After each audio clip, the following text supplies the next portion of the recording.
in the icy seas of the north, where the waves crash against the rocks with a dull sound and the icebergs drift lazily reflecting the dim light of the winter sun. Resilient people are still preparing for a difficult journey, the seal hunting journey. This is not a simple trip like any other seafood fishing trip, but a battle for survival, requiring physical strength, mental toughness and experience passed down from generation to generation. From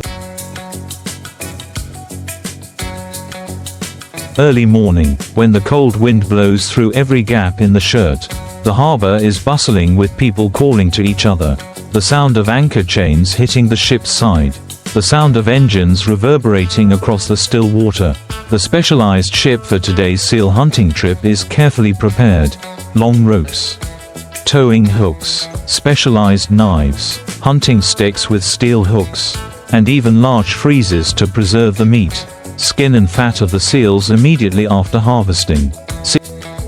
Seal fishermen understand that this work only takes place during a certain period of the year, when seals gather in large groups on the ice to breed and rest.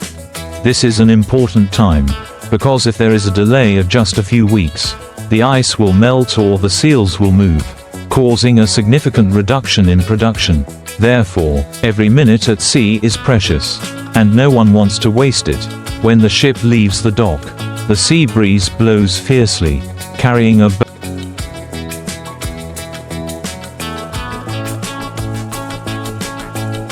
bone-chilling cold. The water surface shimmers silver under the weak sunlight. The white ice stretches endlessly. Each member of the crew, despite many years of experience in the profession, still feels overwhelmed by the majestic and harsh beauty of nature here. The trip lasts many hours, sometimes all day, to reach the seal gathering area.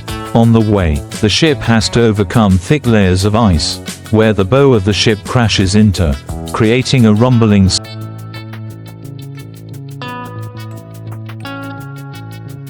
sound, shaking the entire deck. The sound of the ice breaking under the force of steel and the engine mixed with the howling wind, creating a fierce song of the sea. When from afar you could see small black dots on the white ice, the seals lying out, the atmosphere on board immediately became tense. Everyone prepared their tools, put on their helmets, pulled on thick gloves, and covered their faces to protect against the biting cold. The ship slowed down, weaving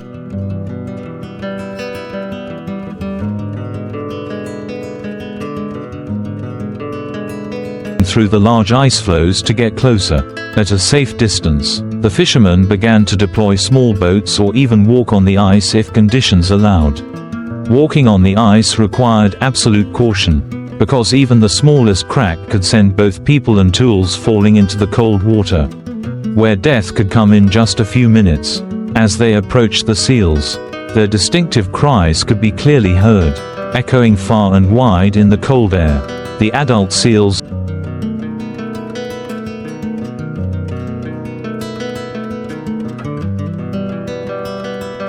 are alert, looking up to observe, while the cubs are still curled up on the ice, their soft white fur standing out against the snow and ice. Seal hunters must work quickly and decisively.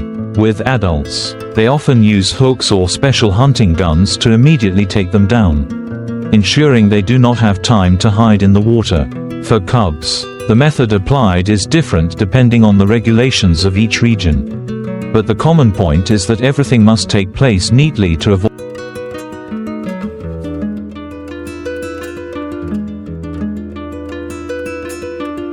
causing panic among the whole herd.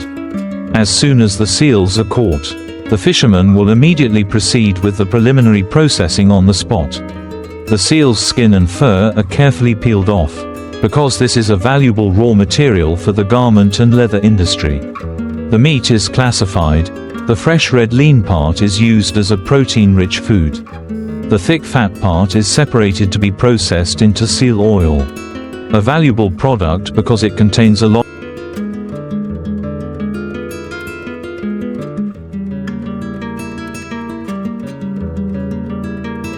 of omega-3 and nutrients that are good for health. Everything has to be done quickly, because the extreme temperatures affect not only the people but also the quality of the product. The pre-processed parts are immediately put into freezers, while the fishermen continue to move deeper into the school. Every step on the ice is a challenge. The wind can blow at any moment. The ice surface is slippery and dangerous. And in the distance, giant icebergs are moving slowly.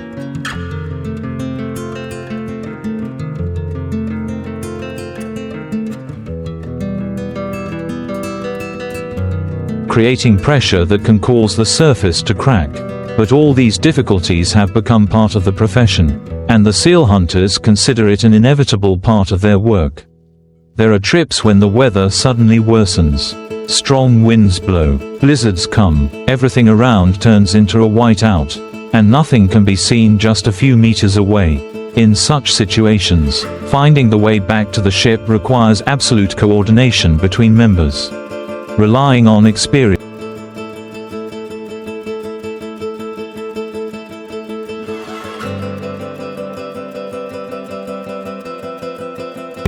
compasses and GPS devices.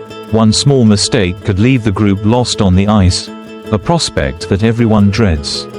But when the storm clears, the sun shines down, the light reflecting off the snow and ice making the scene magnificent. The red blood stains from the hunting work spread across the white background, creating an image that is both fierce and realistic, reflecting the harshness of the profession and the cycle of survival in the North Pole. When the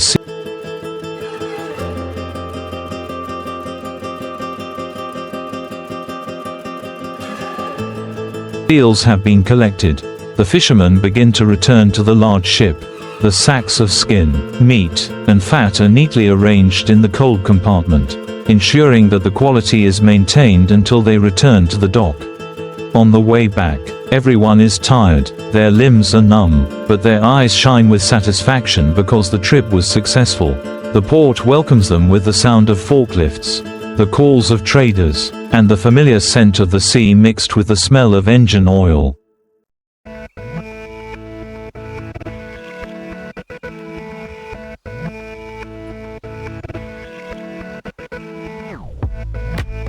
The products from the hunt are weighed, classified, and quickly transported to processing or packaging facilities for export. For seal fishermen, each trip is a long story, full of challenges but also full of pride. It is not only a job to make a living, but also a cultural heritage of the cold coastal community, where people have learned to survive and thrive in one of the harshest environments on Earth.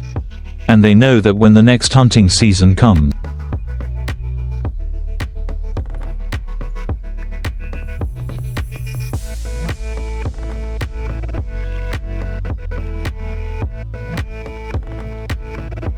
the sound of the ship's engine will echo through the fog, signaling the beginning of a new journey, continuing the endless cycle of life between man and the sea. Days on a seal hunting ship are never the same. Some days the sea is calm. The pale blue sky spreads across the white ice. The wind only blows gently across the deck, revealing a space so quiet that you can hear the distant crackling of the ice. But other days the sea becomes fierce. The wind howls through the bars. The cold waves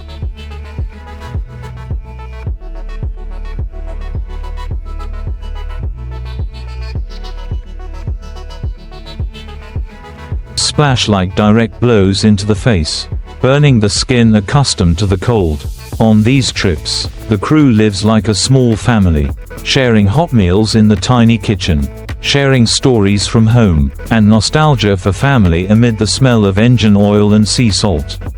Seal hunting is not just about finding and catching them. It requires a clear strategy, a near absolute coordination between the crew members. The captain, who has decades of experience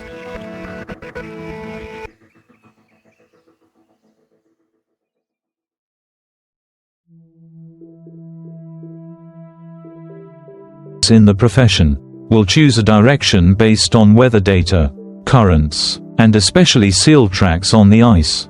There are signs that only seasoned seafarers can recognize: long skid marks on the ice, thick patches of ice speckled with feces, or patches of ice that are a different color from seal urine. From these clues, they know where the seals are and in which direction they are moving. Once they are close, small boats are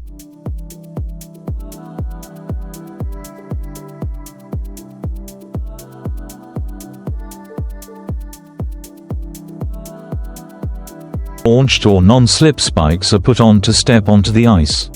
The fishermen approach the herd cautiously, avoiding making loud noises. Young seals are often less alert, lying still or just raising their heads curiously, but adult seals are different.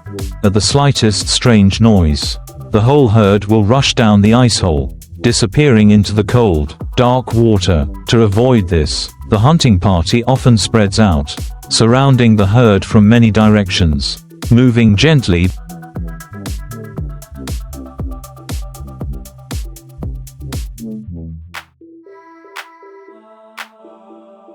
but quickly. When they are within range, they act decisively, a precise hit with a hook or a special gun to take it down immediately, without giving the animal a chance to fight back.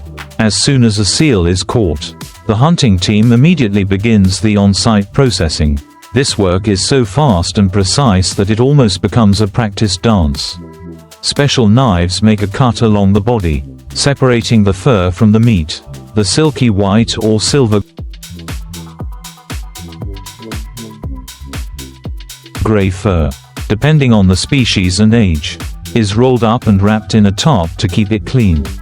The bright red meat and thick layer of fat are separated and put into waterproof sacks.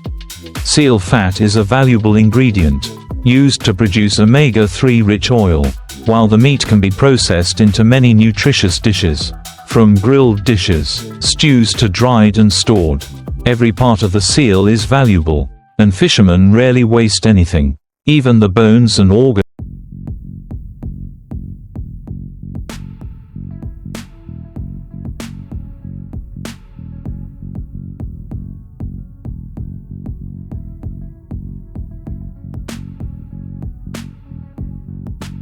can be used, bones for handicrafts or decoration. Organs for food for sled dogs in the Arctic. This thorough exploitation is a characteristic of the profession, partly because the harsh conditions force people to appreciate all resources. On some trips, they encounter giant icebergs blocking the way. The ice blocks are as tall as buildings, sparkling with emerald green when the sunlight shines through, both beautiful and dangerous.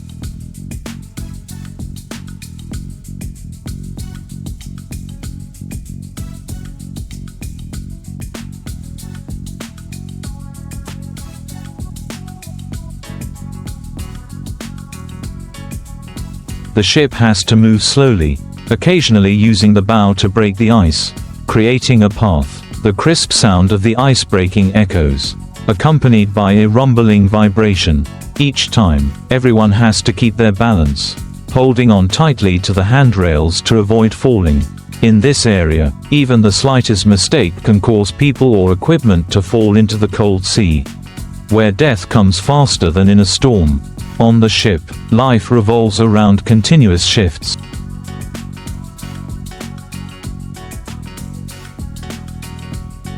People on the ice hunt, while those on the ship take care of receiving, classifying and preserving products. The deep cold compartment below deck is always open to receive heavy sacks transferred from the boat. The sound of the cabin door opening and closing, the sound of hurried footsteps, and the calls of each other in the strong wind created a tense harmony. No one felt the passage of time. Day and night on the ice were sometimes only distinguished by the faint light reflected